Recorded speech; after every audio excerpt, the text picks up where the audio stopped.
See, we were trying to be nice here and not pick the obvious pick here, Chris. That was the Listen, I gave you some curveballs. You didn't agree with my two and my three. So listen, obvious pick, Luca. Okay, it's Luca. That's what I'm saying. Obviously, if we all had to pick one person that's under 25, technically, it would be Luca. No, I don't think so. I would not. It depends. It depends. Today, I would not pick Luka. I think. Yeah. I mean,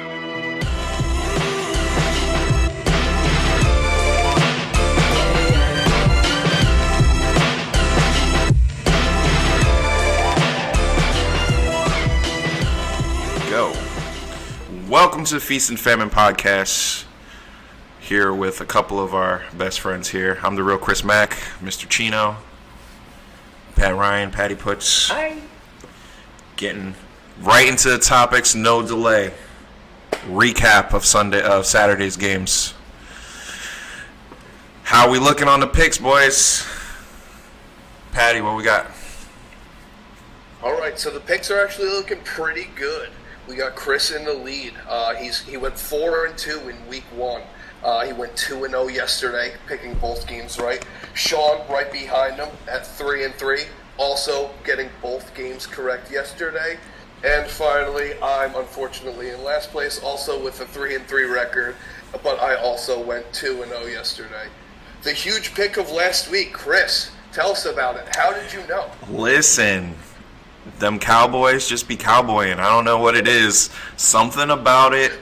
When you got Dak Prescott as your quarterback in tight clutch moments, my man just always shits the bed. I don't know what to say. But I mean, everybody was on the Cowboys. I've watched enough Jordan Love games. I've seen enough of his games this year to say, listen, that guy's got talent. He's gonna be around in this league for a long time. And, I mean, he even showed it last night. Like, they were on the verge of taking down the number one seed in the NFC. So, I'm feeling real nice about my picks, my picking ability today. Sean, what do you think? Show off. Yeah, no, I was surprised. I think for the Cowboys. I think they just got punched in the mouth. I think that at all facets, the Packers caught them off guard. Offensively, I know you're saying, Dak didn't show up, but the whole team didn't show up because defensively they couldn't do anything. They couldn't stop Jordan Love from doing anything. Aaron Jones went off. Mm-hmm. Crazy. And then offensively, obviously, the Cowboys eventually started getting together, but by that time the game was over. Blowout. Blowout fashion. Yeah, they're getting slapped up. They got punched in the mouth. That's it. Point blank period. All facets of the ball, like offensively, defensively, special teams, everything. So, yeah, kudos to you, man. Kudos to you. Good call, Chris. Yeah. Upset alert. I'm telling you. Lamar against the Texans. Ravens, Texans. What'd you guys think of the game, Sean? I've been on this train for a while now. It's Lamar time, man. This is he's picked. He's the MVP. I don't care what anybody says. I know everybody. I had a conversation with some folks a couple weeks ago about Brock Purdy. He should be MVP, or CMC should be MVP. And I'm like, first off, Brock Purdy's not even the MVP on his own team. If we're picking MVP from the Niners, it's CMC. Oh yeah. And to be honest with you, if you look at what Lamar's doing, dude, he's a dual threat quarterback. He's leading his team in rushing. You heard me? He led the Ravens in rushing, and he's the quarterback. So it's Lamar time. They had a huge win yesterday. He threw for 152, but he had a balanced game because he led the team in rushing. Had 100 yards rushing, 4 total touchdowns. And listen, his defense for the first time so far, because I've been on that Texans train. They've been really hot, but guess what? They got shut down. 38 yards rushing. C.J. Stroud had like his third lowest output for yards. I think it was like 175 yards. MVP Lamar, better team won yesterday. That's it. It's their time. What do you think, Pat? I totally agree. Everything we saw yesterday is exactly why Lamar Jackson will be this year's MVP. Through the air, on the ground, he looked almost more dangerous than he did through the air. The quarterback design runs looked unstoppable. Looked like he could have walked in the end zone. Baltimore's a pretty tough place to play. The crowd was involved from the beginning till the end. C.J. Stroud and the Texans play in a dome, so traveling to Baltimore to play there in those cold temperatures is very, very difficult. While C.J. Stroud tried to throw the ball as much as possible, they couldn't get the run game established, and I think that really, really hurt them, and the Ravens just kind of ran them over. Yeah, I think you said something that needs to be said. Like, I don't think the Ravens hosted a home playoff game since like the 90s or something. It might even be longer than that. I think that was a stat that was out there. Yeah, they were loud. And rookie, he was first time got to him. First time got to his nerves because he had cold as ice. Yeah. Playoffs are just different, man. It's a different atmosphere. It's win or go home, and the lights get big. Stroud wasn't able to match the tempo. Second game yesterday, the Niners. We're talking about the Packers and how Jordan Love shocked the world and stunned the Cowboys at home. Pat, what do you think about the Niners' close margin of victory yesterday? So I do want to give all the credit in the world to Jordan Love and the Packers. They did play excellent. They had them up against the wall. They almost upset them. They truly did. With that being said, very tough weather, and Debo got hurt in the first quarter. With Debo Samuel, I don't think that football game looks like it did yesterday.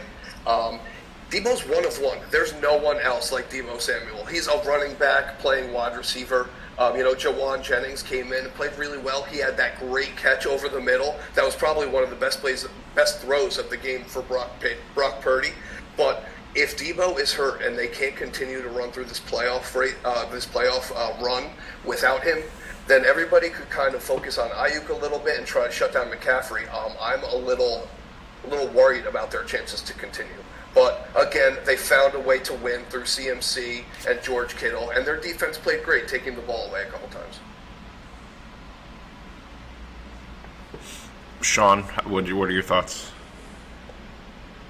I think I was thinking about this. I heard the other day. Is this the easiest road for the Niners to the Super Bowl? No. They almost got punched in the mouth yesterday too. I think it was, weather was a factor. I think that the Packers are really good. I think at the end of the day, what happened is two halves. I think what ended up happening throughout that game is, for the 49ers, Kittle had a big game. They started playing man on him, and he turned out a good output. As you said, Debo got hurt, so they had to lean on other folks, what made it a little bit difficult for Purdy, especially in the rain. Ayuk got kind of shut down. I think the weather kind of got to him as well. But I think if you fast forward that game to like midway through like the third, going into the fourth quarter, the better team dialed in. CMC had finished with 98 yards, but he got most of that in the later half of that game. 98 yards and had the 2 late touchdowns. I think what really stood out the most for me that solidifies the win is that defense. They're probably arguably the second best defense behind the Ravens defense. They had huge turnovers. Greenlaw had 2 interceptions, and they had huge stops in the fourth quarter. Because I'll say for myself, right after halftime, I was like, Packers might win this game. The Packers really might win this game. Then they had that big kickoff return, touchdown, right after that. But I think at the end of the day, once I started watching that fourth quarter, it just showed that, all right, the Niners defense is legit, and they made Jordan Love for the first time, just like we said with the Ravens, they made him look not who he is. And he turned the ball over. So Yeah, huge win for the Niners. Very tight game, but it was expected. Rain, 49ers, Packers. I think they're the most playoff matchups against each other in like franchise history, or close to it. So, yeah, it was a good game. Good game overall. Both games really good yesterday. Yeah, very very good ones. Very fun to watch. What are we thinking for today's games? We got Bucks and Lions, Chiefs and Bills. Sean, take the first crack. What are we thinking? So first and foremost, let me just say this because I think I'll be remiss if I don't say this first. Jared Goff, I'm sorry. I've been down on you all year. Oh yeah, been talking smack on you. I've been waiting for you to have like that bad game that we're all used to seeing. But yeah, Jared Goff is here. Except for one thing, he's at home, and he's on fire at home. So I'm big on the Lions here. Jared Goff's at home. Dan Campbell, it's their year. He has them hungry. He has them ready to run through a freaking brick wall right now. Okay, for that coach.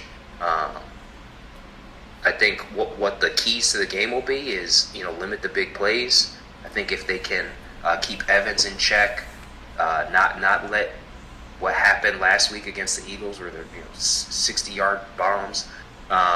Their defense is better than what the Eagles brought to the table last week. So I think if they can do those things, get to Baker Mayfield, disrupt him a little with Hutchinson, I think the Lions take it. And I actually have it at 27-17. 27-17. Okay. What you got, Pat? Okay, well, I am also a very big Jared Goff fan. Let's put some respect on his name, Sean. He is playing great right now. He is a 2-touchdown throwing machine. He has weapons all over the place. The city of Detroit is going crazy right now during this run. I see Amon-Ra St. Brown with his hair dyed blue, and then next to him I see a picture of an 80-year-old man in a hospital with his hair dyed bright blue. It's awesome. It's a great job, Baker. You had a great year, but unfortunately, I think it ends today. Amon-Ra St. Brown is a top 3, maybe 5 wide receiver in the league. So at times he could be unstoppable. Not only catching the ball, but also once he gets the ball in his hands, he's like borderline untackleable. He's like a specimen. He's an Adonis. He's so physically gifted and difficult to tackle. Detroit. The stadium sound levels are reaching levels that are dangerous to the human ear. So once again, that home field advantage really, really coming into play. Mm-hmm. And they're playing on basically at a track meet. They're playing on this turf field where they just fly up and down the field all day, every day. I'm on Detroit heavy. I got Detroit 27, Tampa 20. Nice. Yeah, I think we're all on the Lions. I agree with a lot of the points you guys made. Listen, the Bucks, it's a cool story. They come in underdogs, punch the Eagles in the mouth. The Eagles defense couldn't tackle, little girl selling Girl Scout cookies. So the Lions are a much more formidable team, better defense. As you pointed out, Pat, weapons all over the place. Give me the Lions. I actually think it's not close. It's probably looking at a blowout here. I'll go 28-14. Second game, we got the matchup of two of the top teams in the AFC. Rematch, Chiefs, Bills. Pat, what do you got? So this is the game I'm most excited about the entire weekend. Obviously, the big rematch. We all remember what happened at the end of the first game this year when Mahomes basically blamed the refs for the ending of the game, which stunk. One big point with this, Kansas City is going to have 2 extra days of rest, which might not seem like a big deal, but it is, especially with how Buffalo has been basically playing playoff games since, week 10 of the regular season, because they've needed every single one of those wins. Isaiah Pacheco is playing amazing. He runs so physically, and Rashee Rice is really bursting onto the scene, and he's been tremendous. But I am on the Buffalo Bills to get over the hump and Josh Allen is going to beat the Kansas City Chiefs today. I love what Joe Brady is doing as the offensive coordinator for the Buffalo Bills. He's already getting head coaching interviews, and I believe he's just been the interim. So that's pretty amazing. I don't know if you guys remember Joe Brady, but he was the guy in charge of the LSU offense years ago that set all those records. So it's only a matter of time before he becomes a head coach. He's putting Dalton Kincaid and James Cook in the perfect positions to succeed, and I think they're going to win this one. Bills 31, Chiefs 27. Ooh. That was a little spicy. Little spice. About that pick. You passionate about that pick. You threw a curveball at me for a second. I was like, oh, he's about to pick the Chiefs here. And I just said, no.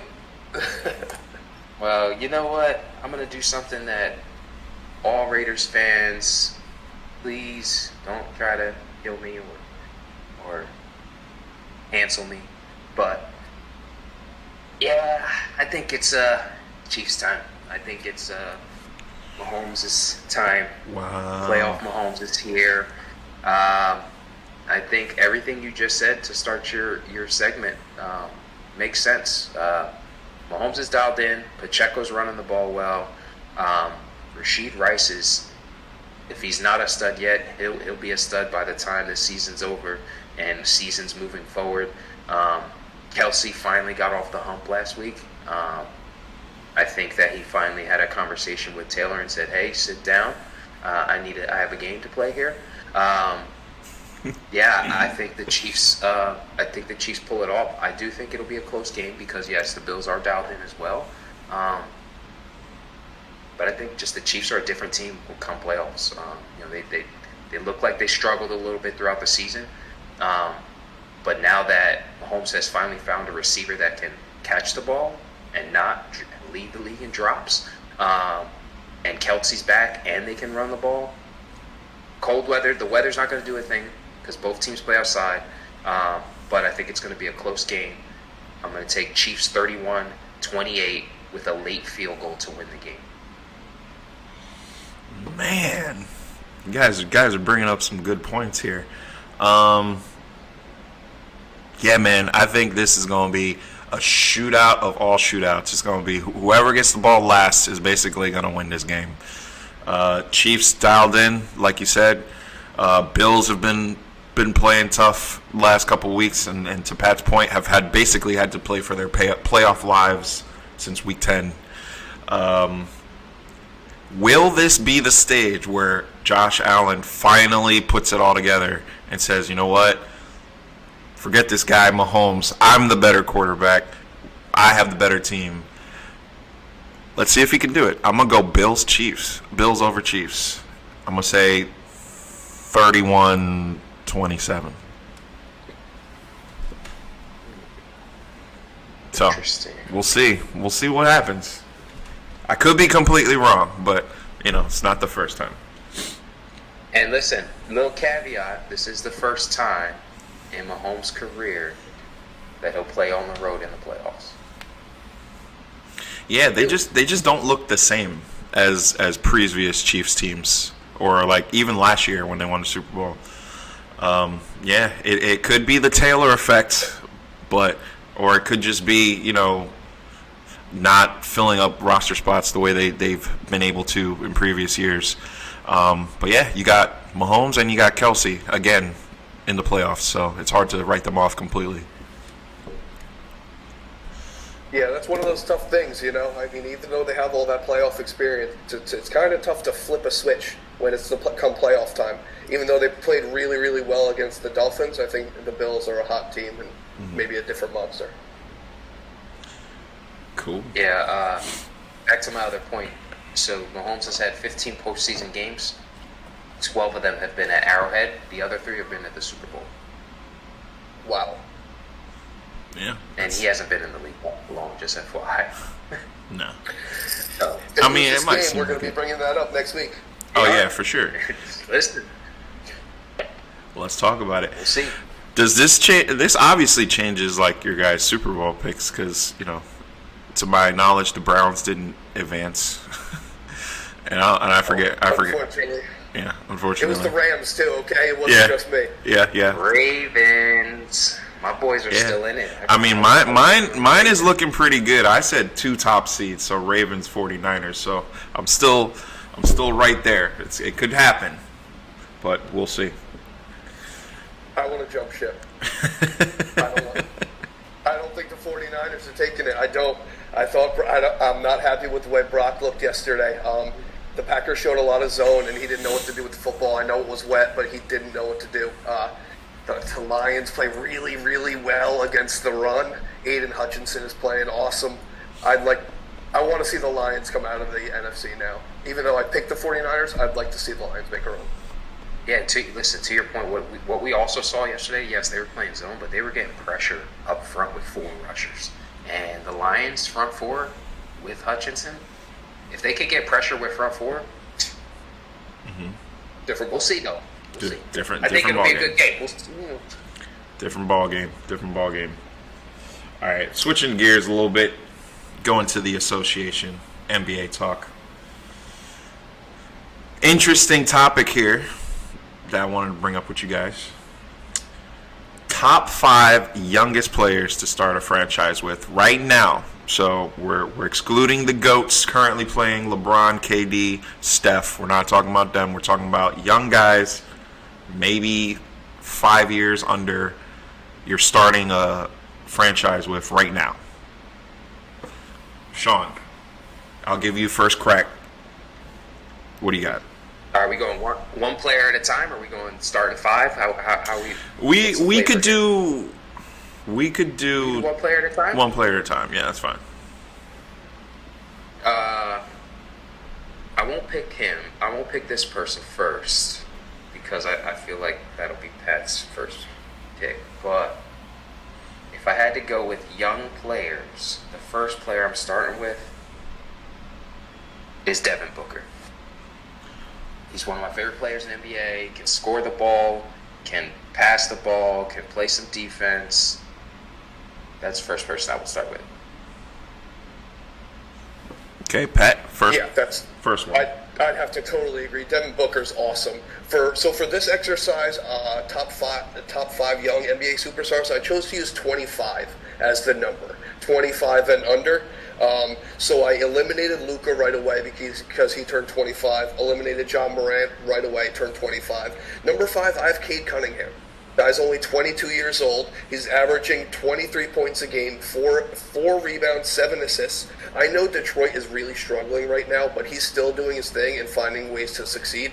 It's going to take a little bit of time for Detroit to build up that roster, but I feel like he's a good piece in the right place. Ooh, okay. I like that one. I do like that one. Yeah. Interesting. Yeah, it kind of switches it. You kind of threw me for a loop a little bit there by not picking Luka. I thought you were going to go Luka for sure, but he's basically on the cusp. Yeah, for me, I don't know. I'm going to go a little bit of a curveball here. I'm going to go with Mr. Scotty Barnes from Toronto. Listen, they pretty much cleared house and gave the keys to this guy. He's the cornerstone of what they're trying to do up there. He's got a lot of game, a lot of good size, can handle the rock. Is a quote unquote wing defender. Has got the size that you need to guard most positions on the court. And they just gave him a bunch of other pieces with Emmanuel Quigley and RJ Barrett.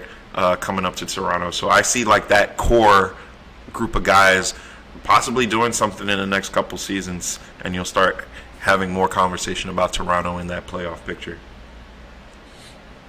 All right, number 2, who do you got, Sean?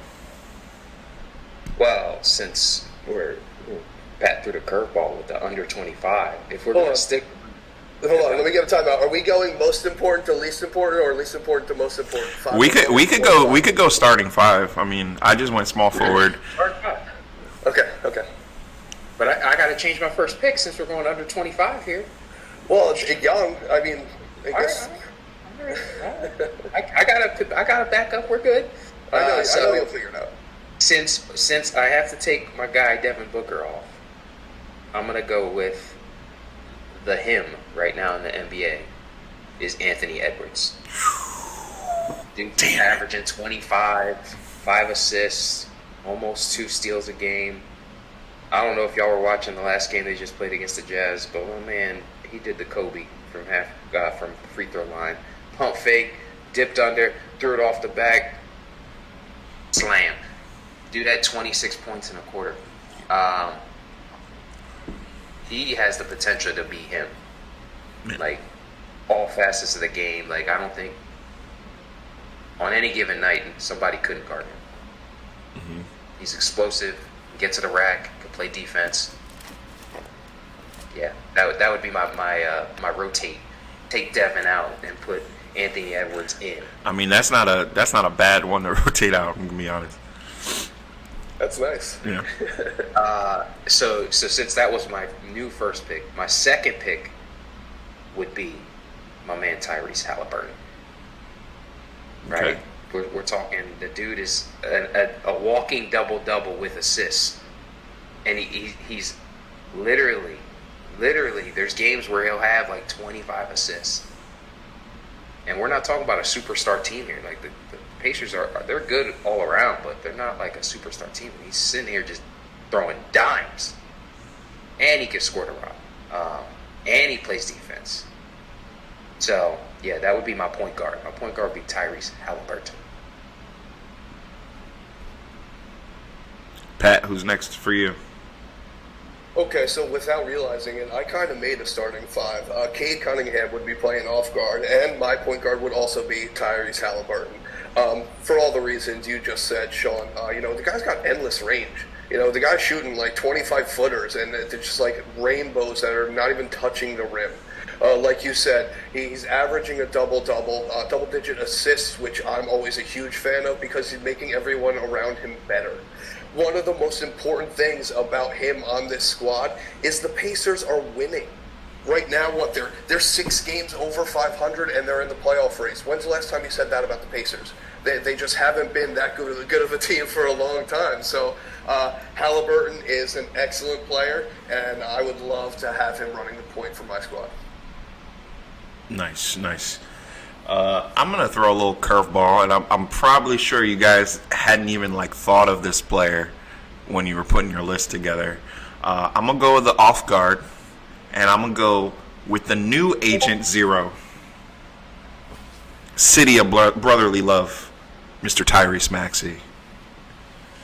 This guy right here is a bucket, straight bucket, brings energy, can compete with some of the best 2 guards in the league. His defense is, is solid. It's, but his primary agency is he's going out there and he's getting you, 20 to 25 points a game, maybe even more. And I think he's just a great complement to Joel Embiid, and I think he has huge upside potential to be probably one of the best 2 guards in the league for years to come. So my, small forward, Scotty Barnes, 2 guard, Tyrese Maxey.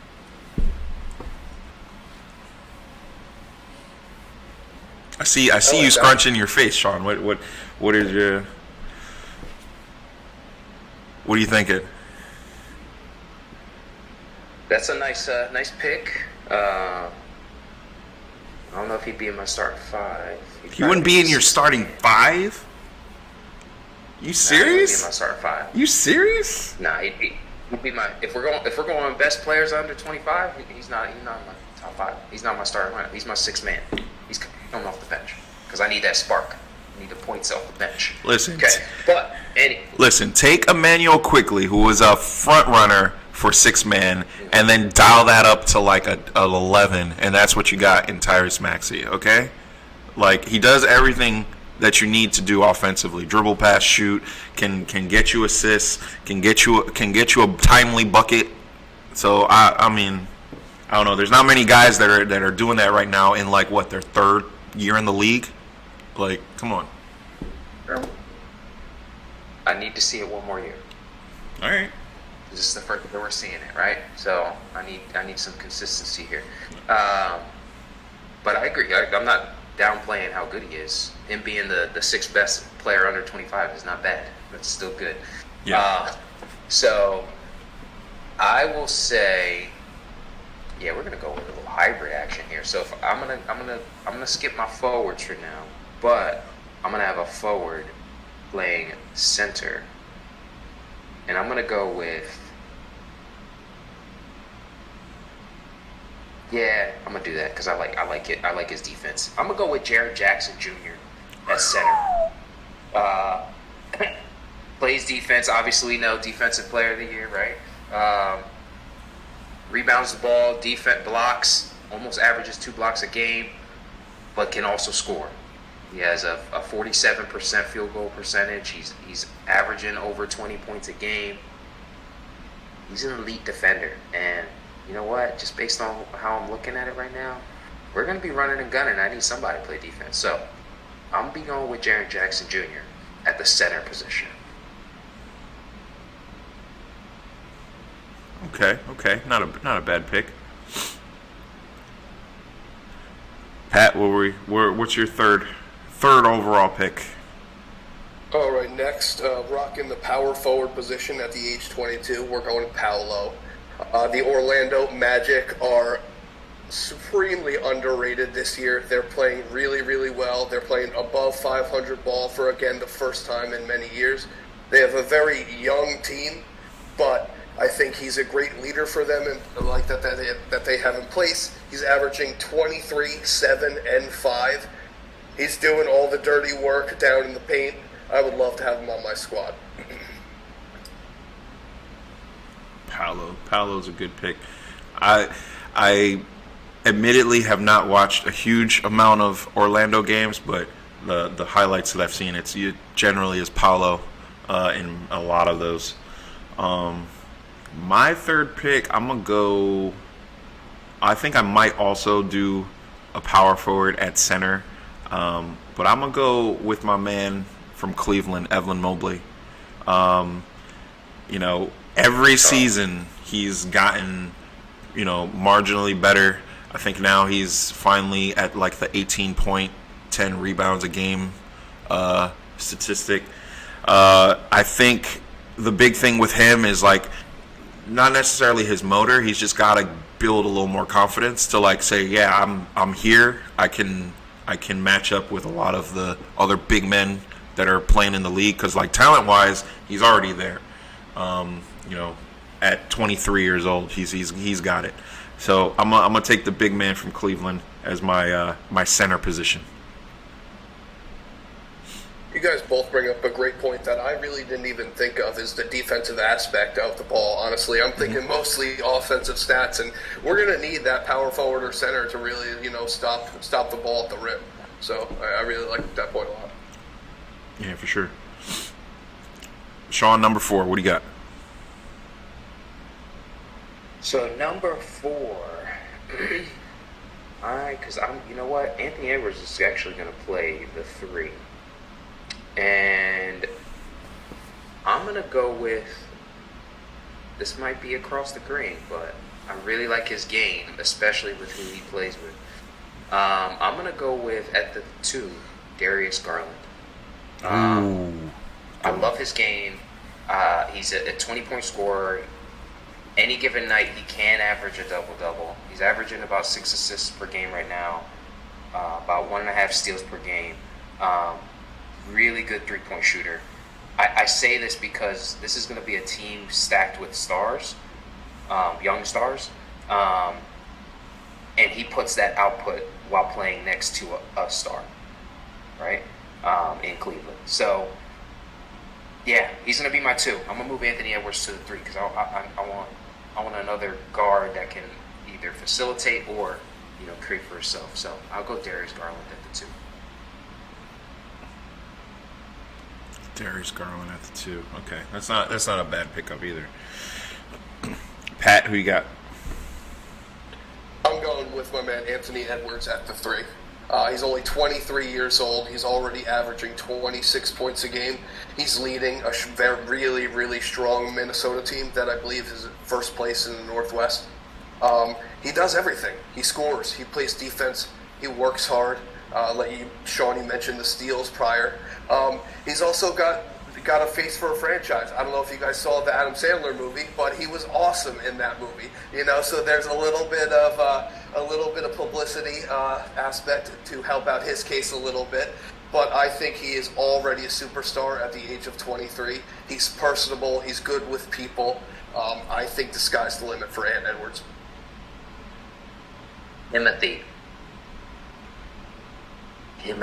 Okay. I am gonna go with the obvious pick here at point guard for me. It's Luka without question. Like, I don't even know. Like, even if his 25th birthday is coming up, it's like it don't matter. It's 25 and under. So Luka Doncic. Okay, this guy came into the league like had already been a pro basketball player from the age of 16 onward. Like, his skill set level for guys his age is like above and beyond like anybody else in the league right now. And he's averaging 32 points a game. Like, he's the best guard on the court at 6'8".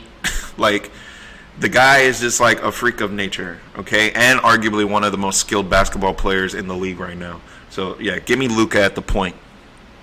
Watch him throw the dimes and drop the threes from like half court. I'm taking him. Yeah, you can't argue with that at all. At all. Not at all. See, we were trying to be nice here and not pick the obvious pick here, Chris. That was the. Listen, I gave you some curveballs. You didn't agree with my 2 and my 3. So listen, obvious pick, Luka. Okay, it's Luka. That's what I'm saying. Obviously, if we all had to pick one person that's under 25, technically, it would be Luka. No, I don't think so. I would not. It depends. It depends. Today, I would not pick Luka. I think. Yeah. I mean, there's an argument to be made that you would pick Anthony Edwards over Luka. It just depends on what you need. Now? Yeah, if you're a team that's looking for like, offense and a wing defender to lock down the other team's best player, you're picking Anthony Edwards. If you're focused on someone that's going to facilitate and get your team into offense and rhythm, you might go Luka, you might go Ja. It just depends. Man, we're going to have that as a topic at a later date, because I stayed away from Luka because of this conversation, because of what we said. Under 25, his birthday passed, so we were like, all right, we're going to give him a pass, and I'm not going to pick him. The dude's almost averaging a triple-double. What are we talking about here? What are we talking about? Luka's averaging 33, 8 rebounds, and 9 assists.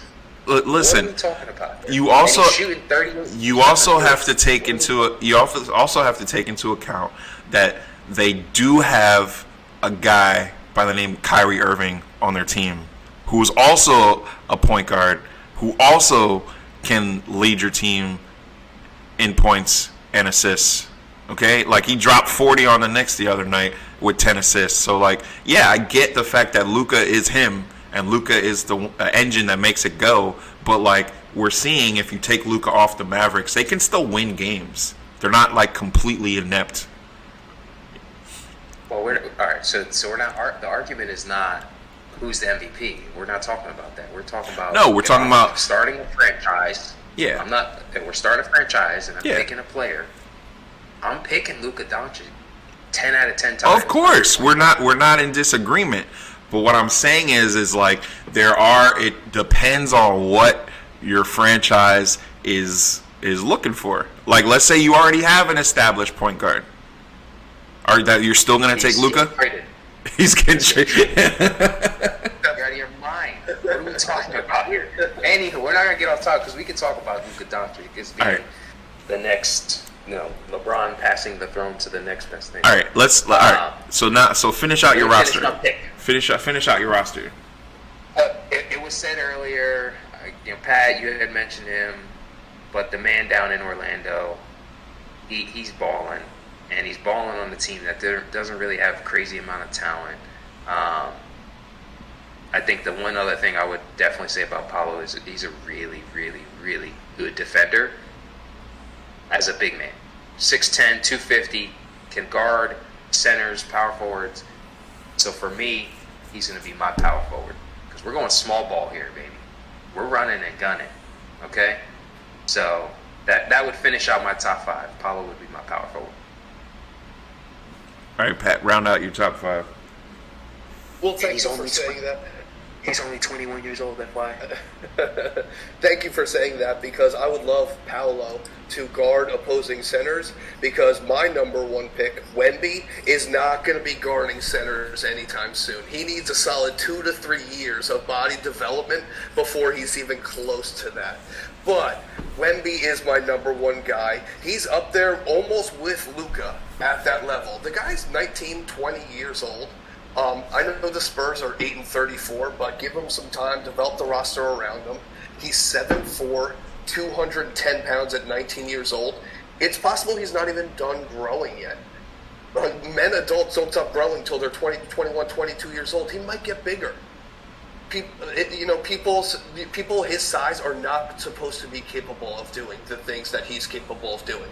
I saw a quote the other day that says he's comfortable playing point guard position. So when you have somebody that's capable of doing so many different things so well, I feel like you have to kind of take that body size and shape and develop it and mold it into what you need it to be. I'm hiring a trainer and a nutritionist right away, day 1, when I'm signing Wemby. But once he grows a little bit, if he puts on 80% of what Giannis has, I think he'll be borderline unstoppable. Said this the other day. Just imagine if he could get NBA weight. Like, get NBA weight like Giannis. The man could basically be Giannis, but can shoot threes and dribble the rock like a guard. What are we talking about here? I think we're only talking like maybe 20, 25 pounds at that. Like, even that will make like a huge difference. Okay. That'd be crazy. For sure. I'm going to go with, we're talking about Wemby and how he needs to put weight on. I'm going to go my power forward. He needs to kind of keep his weight in check. We're going to go with the man in the middle, Zion. Listen, I think the biggest enemy of Zion Williamson is Zion Williamson. Like, all this guy has to do is just like maintain a healthy body weight, and he dominates. Like, there's nobody at his size that moves the way he does, that has his skill set, and like he's literally playing like old school basketball, where it's like you're bullying defenders and like you're getting to the rim like at will. And as long as he keeps the weight in check, his health will stay in order, and he could potentially be in that conversation of best player in the league. We're talking MVPs. We have a couple of them on this list. Luka in particular, Ant-Man, Zion's right there. He's one of those guys that could be considered one of the best players in the NBA. So recap, Sean, what's your top 5? Starting lineup. You're on mute. My point guard would be Tyrese Halliburton. At the 2, Darius Garland. At the 3, Anthony Edwards. Paolo at the 4. And then closing out the starting 5 with my defensive player of the year is Jaren Jackson. Nice. Pat, you're starting 5.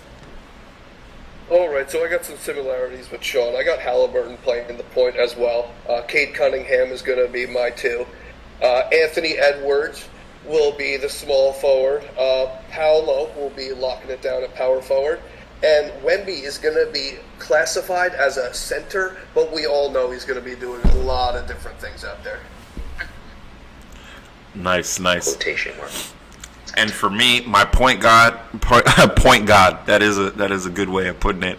The point guard is going to be Luka Doncic. My 2, Tyrese Maxey. 3, Scotty Barnes. Zion at the 4, and then Evan Mobley at the center position. I like that we have there's some overlap, but for the most part, we all have very different starting lineups. Yeah, I like the Zion take. Yeah, I like it too. Nobody said Ja Morant. Any particular reason you guys didn't? Nobody wanted to pick Ja. I didn't pick him because that said under 25, and he's over 25. No, he's not. He's 20. He's 24. No, he's 25. He's not 25. We can bring up the Google machine right now. Google machine. So despite his age, I think he brings with him a lot of headaches that my squad doesn't need. I want to have a mature basketball team, and everybody's got their head in the right place, and everybody's trying to win. I don't know what's going on behind closed doors or who he's surrounding himself with on a personal level, but I just think maybe other decisions should be made. Ja Morant, born August 10th, 1999, makes him 24. It's under 25. Just saying. Okay, you got you right. But I would also add that if I had to pick, I still wouldn't pick him. Because if we look at statistics, Tyrese Maxey brings the same things to the table. Just can't float like Ja Morant. But yeah, no, I'm good with. I gave you my top 5. Only one I'd really argue is if we wanted to go back, Luka Doncic is 10 out of 10. There's no way I'm not picking him. Yeah, I mean that's every general manager. Yeah. No way. Financially, skill wise, you just that's every franchise. It's Luka. Luka. International superstar. I'm picking Luka. Right. No, for sure. Also, didn't get put on anybody's 5. Nobody wants LaMelo. No. Nah. Okay. No, I'd rather take Tyrese. I think Tyrese Halliburton is a better. I feel like he's a better shooter. I feel like he's a better on-ball defender, and does everything that LaMelo Ball does. I don't know. It's hard. And he's bigger. Bigger what? Weight-wise? Because LaMelo's 6'7".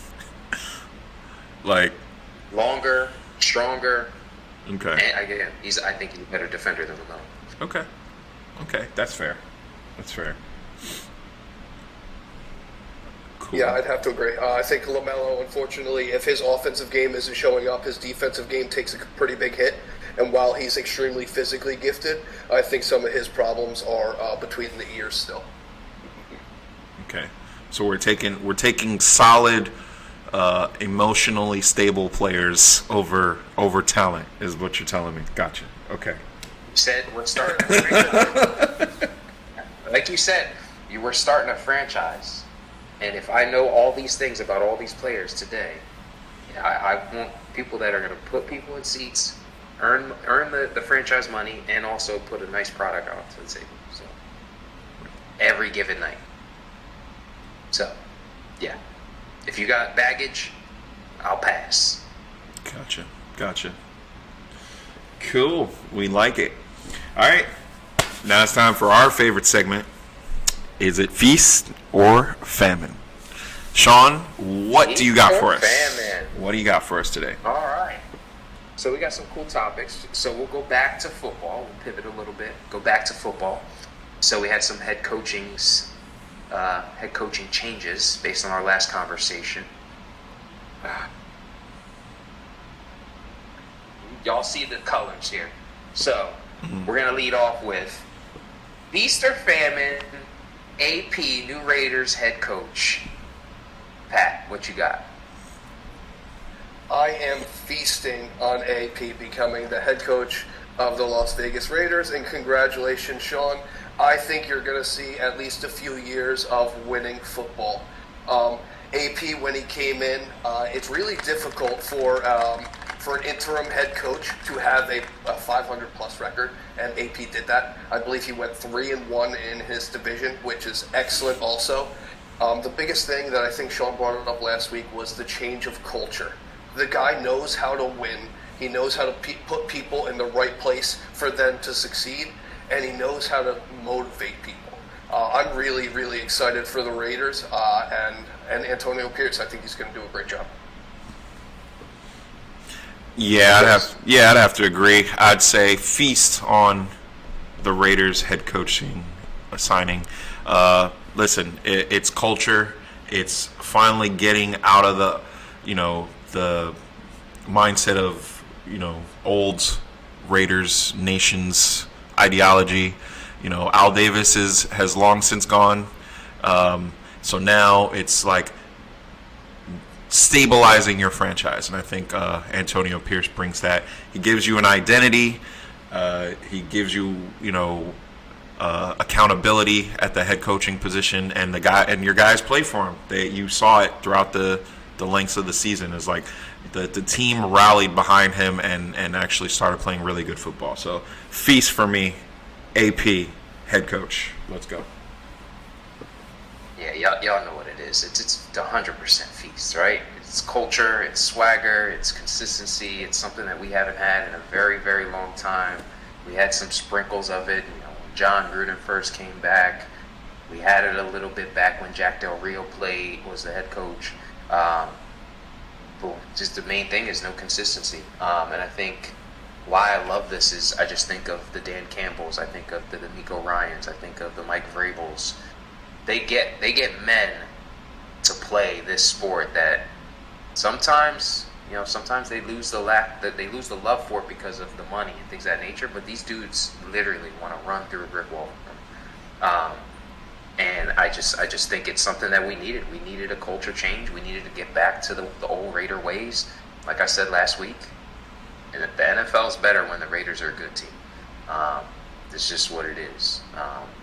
So I love it. I look forward to what we're going to do from a GM perspective. I think we have some things lined up. Defensively, we're punching people in the mouth. And you know what? I think the Chiefs are scared.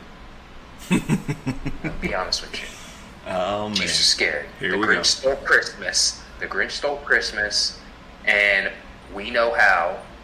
And I say Antonio Pierce, the core team that we have right now, we know how to beat the Chiefs. And I think it's time. So, yes, like you said, Pat, I think there's going to be some years to come where we're going to be punching people in the mouth. And you know what? A lot of people aren't going to like it. So, all we need is a quarterback. All we need is a quarterback. That's all we need. Just quarterback. Next topic. On the same topic of head coaches. Feast or famine. No big changes in Big D. Dallas. Feast or famine. Pat. Famine. As a Giants fan, I'm used to the Cowboys beating up on us for the last several years. But you know what hasn't done? They've never won the big one. You know why? Because I don't think they're capable. I don't think Dak is capable. Or if he is, we haven't seen it yet. Every time, like Chris said, every time the lights get extra bright, he seems to shrivel a little bit. So the Cowboys just keep kind of underperforming. I don't know if Dak or McCarthy are the proper guys to get them over the hump to win a Super Bowl, which is difficult to say because the team is extremely talented. Where was the pass rush during the Packers game? Everybody wants to say they have the best pass rush in the NFL. Where was it? You have to scheme ways of getting to the quarterback if you're not getting it with your front four. So I don't know if it was a poor coaching job, if they weren't prepared to play, or if maybe Dak just had one of those really, really tough primetime moments. But I'd be making changes or looking to make changes within the next 6 to 9 months. Yeah, I'm gonna have to agree with Pat. I'm gonna have to go famine. Yeah, throughout the whole regular season, all you heard was like, "Oh man, the Cowboys defense, they're tops in the NFL." You had Dak slinging it everywhere, Pollock running the ball, get touchdowns from CeeDee Lamb. It's like, oh man, they got everything that you could possibly need. And then the lights got bright, got to postseason time, and again the Cowboys folded like they have been folding. You can take anybody, the Tony Romo era. You can go anything and say anything. Like, they've literally underperformed. And honestly, I think we're talking about the Raiders and getting a culture change. I mean, it might be time for a culture change in Dallas, because you're resting on your laurels from like winning back in the 90s and like, oh, we're America's team. Like, no, you're not. Take that and just put it in a jar and toss it in the ocean and just like forget about the fact that you won back when Emmett and Troy and Michael Irvin were all on your team. Like, stop it.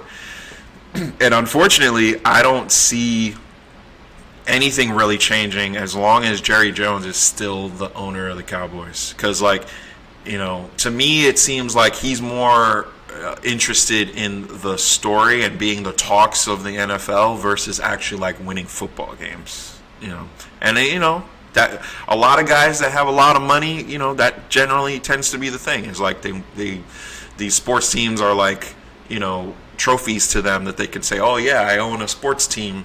But you have other examples of other franchises like the Steelers and the Rooneys, or the Maras and the Giants, like actually achieving things in the postseason and not just getting headlines. So it's a famine for me.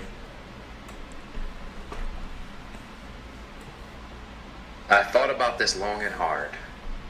I'm actually going to go against both of you and say I'm feasting on no change. And I say this for a couple reasons. Okay. I say this for a couple reasons.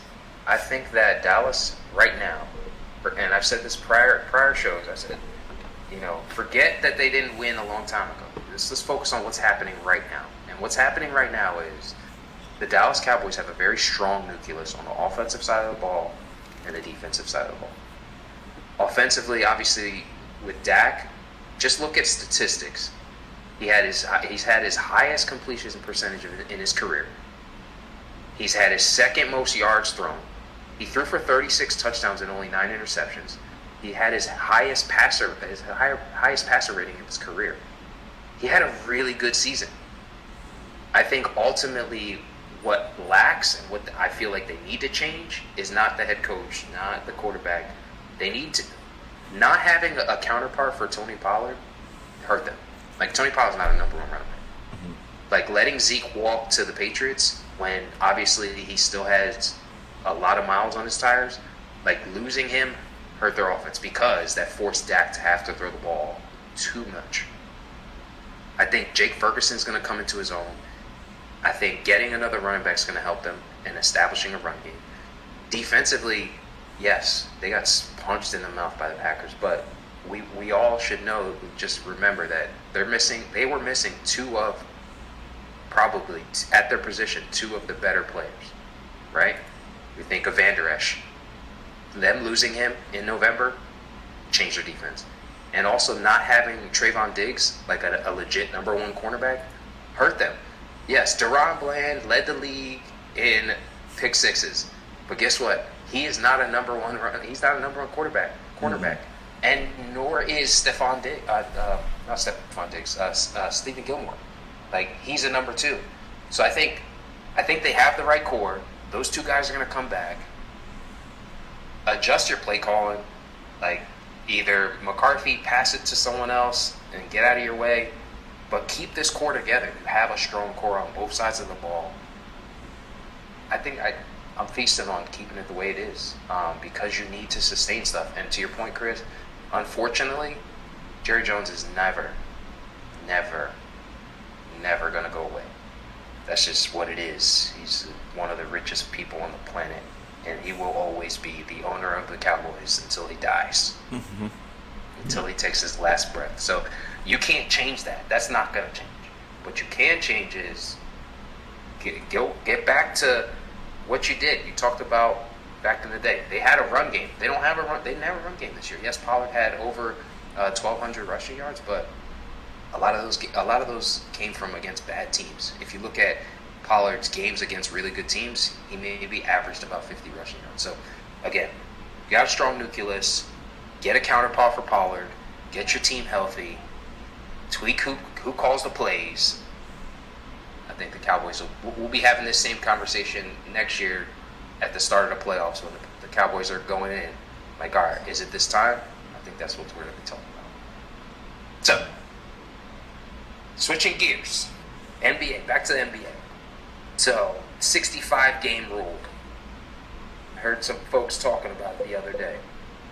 You feasting on it or you famining on it? And just to remind everybody, 65-game rule is the league rule that was put into place that if certain star players didn't play a certain number of games, they couldn't win any individual awards, like major individual awards like MVP, Defensive Player of the Year, All NBA honors. So, Chris, we'll start with you.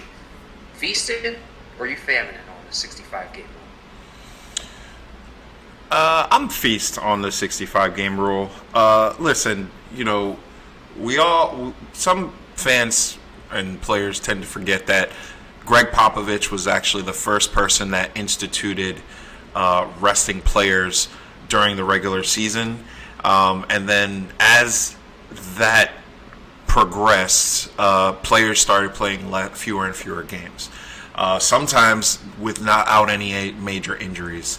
I get it. The NBA is a grind, 82 games. There's a lot of games, a lot of back-to-backs, a lot of traveling. But, at the end of the day, you're paid to play basketball. I think from a fan's perspective, you get very discouraged when you pay all this money for tickets and you go to a game and the star players aren't playing that night because they're getting rest or something like that. So I think this is a way to get guys to really take the regular season seriously because there are points in the season where it tends to lull. Not being able to be voted for six-man or MVP or anything like that does incentivize you to at least play the threshold of games. And look, I'm perfectly fine. 65 games to me is 80% of the season. Cool. You played most of the games. But anything less than that, if you're not hurt, it's kind of a detriment to the game, and it kind of detracts fans a little bit. So I'm a feast on the 65-game rule. Pat, what you thinking? I do have one quick question. So with injury designation, there's no way for them to determine the difference right now, right? There's no way for them to say, hey, he's actually hurt. We don't take away that game or anything, right? No. Okay. So because of that reason, I am famine on the 65-game rule. I love it that they have this idea that they're going to try to figure out a way to force people to play. I don't like the number 65. 65, I think, might be a hair too many games. We're going to see it this year. I think Joel Embiid is going to end up being the MVP, and he already missed 10 games this year due to injury. If he misses another 7 games the rest of the year, he can't be the league MVP, and that's a huge problem. He is obviously, in my opinion, the league MVP.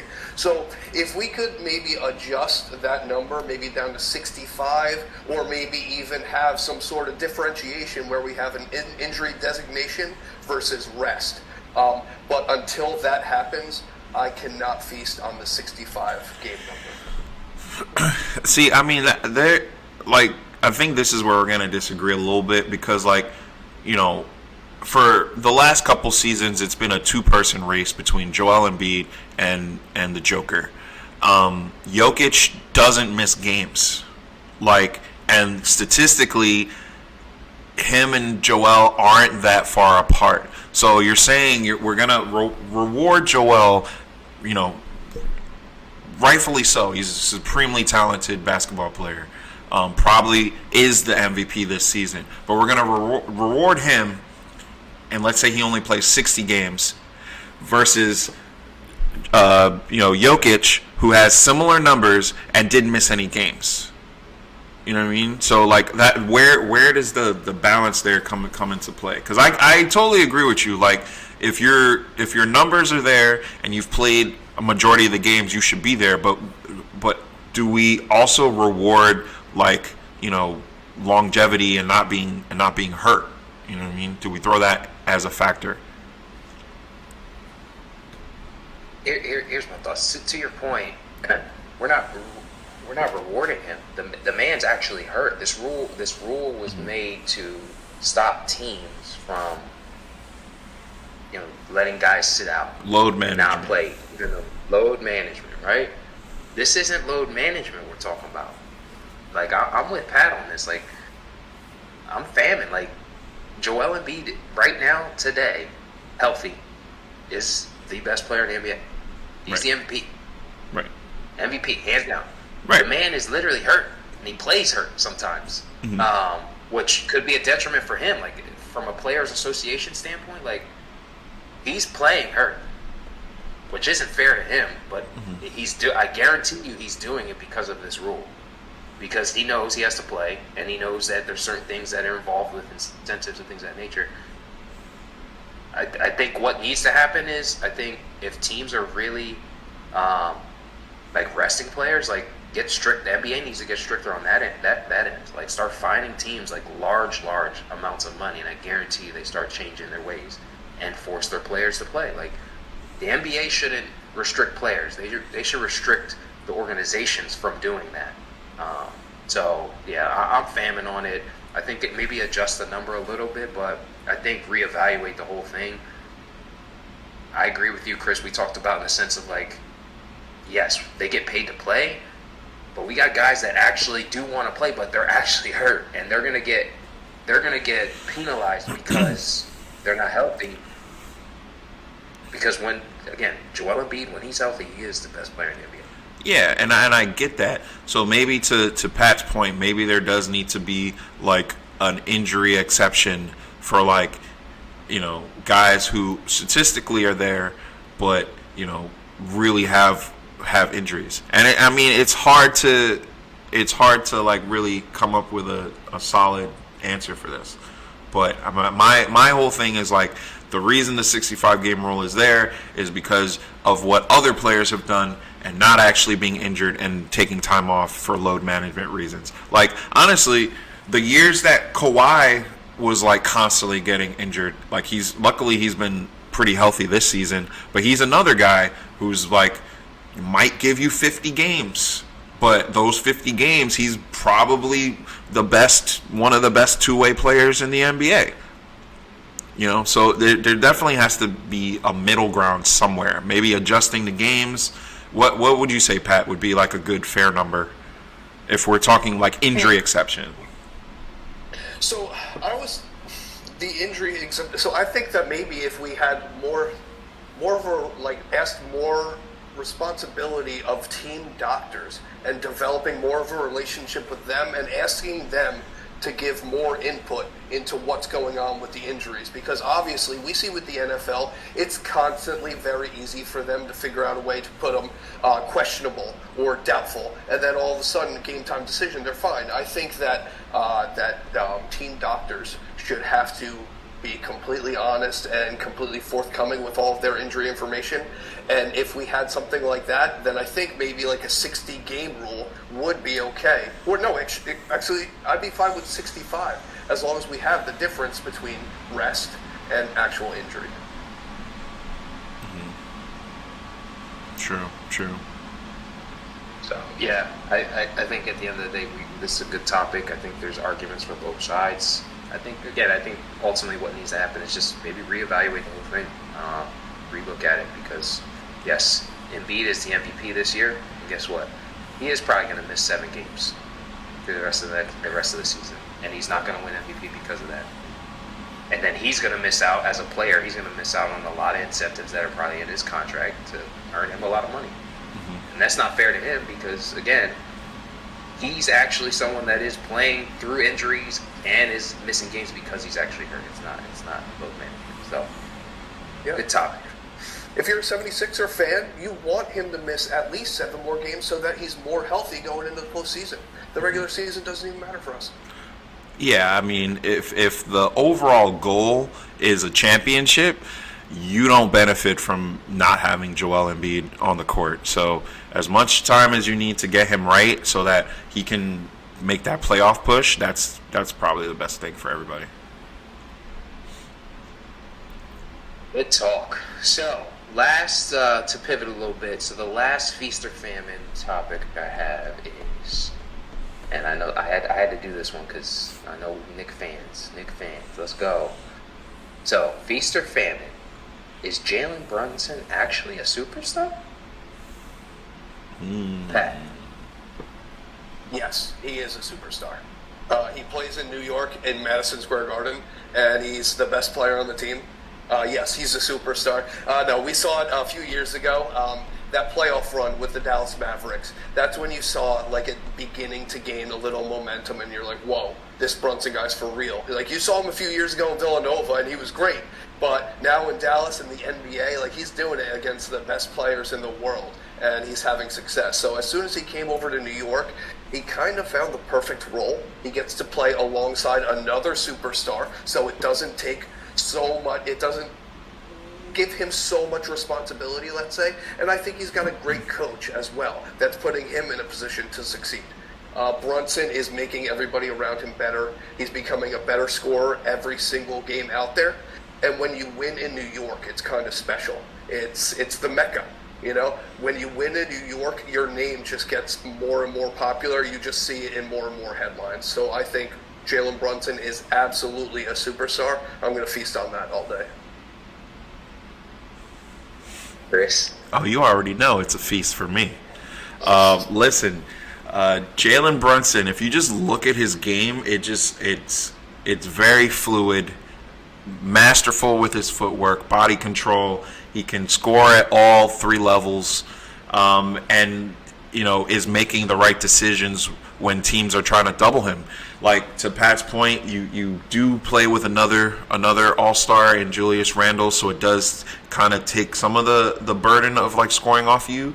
But at the same time, fourth quarter, it's Jalen time. Like he's the one that wants the ball in his hands. He's leading the Knicks, and comparatively, other guys in the league at his position, he's outperforming them, or at least on par with every other point guard in the league. So, we need to start having that conversation because this guy is a franchise changer and arguably probably one of the best free agent signings I think we've seen in many, many years in the NBA. Going from backup point guard role to star point guard for another team. I mean, maybe you could say like the James Harden trade when he got traded to Houston was like maybe a bigger free agent signing, but I mean outside of that, I don't think so. Okay. Yeah, I think we're all in agreement here. I think I'm feasting on this. I know that there's been conversations about, he's not the superstar. He's too small to be a superstar. And he's not on the level of like the Joel Embiids and the Giannis's and the Lucas and all that stuff. But just throwing some stats out there.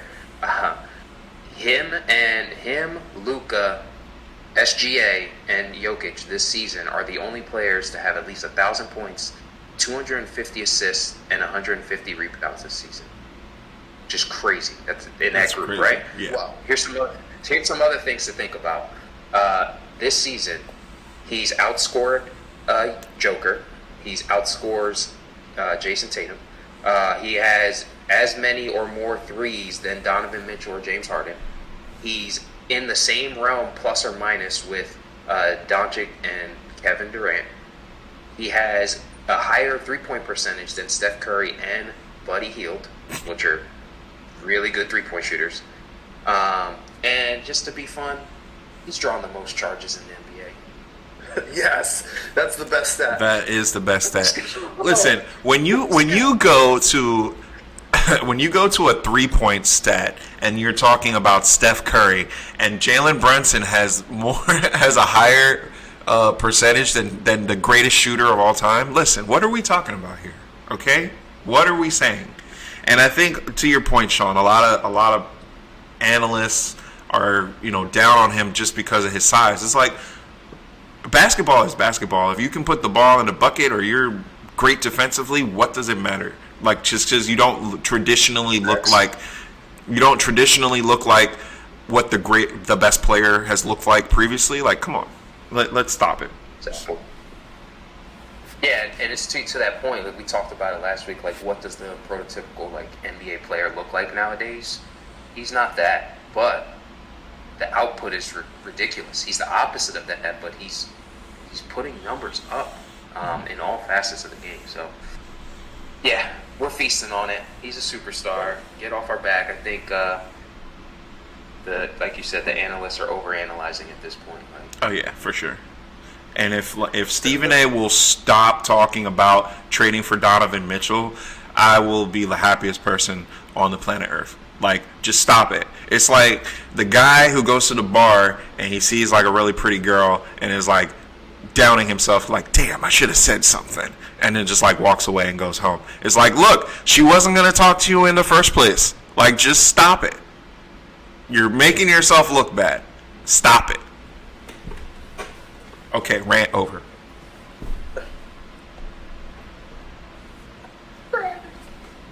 I should have talked to her. Oh, I should have. I didn't. I wouldn't mind that trade though. To be honest with you. So, anyway, that's all I got. All right, nice. And for our closing segment, we're doing a new one here. Best bets with Mr. Patty Puts. Pat, you are our bet analyst, giving us the best picks. What do we got to close us out? Okay, so today I have my eyes set on the Buffalo Bills and the Kansas City Chiefs. As a lot of you know, Gabe Davis is out today. So what does that mean? The other receivers are going to have to step up. Dalton Kincaid has a very juicy 39.5 yards. So we're going to hammer the over on Dalton Kincaid over 40 yards today. If you're feeling a little frisky, you want to do a little something more, we'll do Dalton Kincaid over 40, Josh Allen over 40 rush yards, Pacheco over 50 rush yards. That's plus 385 for a nice little payout. That's what I'll be doing today. Hopefully all you guys make some money. Hey, I got my apps open right now. I'm about to push my bets before these games start. Let's go. Good stuff. Good stuff. I think that's all we got, boys. Another episode in the books. Once again, we are Feast and Famine. Thank you for listening. Like, share, subscribe. Make sure you go to our YouTube channel. Hit that like button. Hit that subscribe button. We greatly appreciate it. And as always, I'm the real Kris Mac, Mr. Chino, Patty Puts. We're out of here. Catch you next time.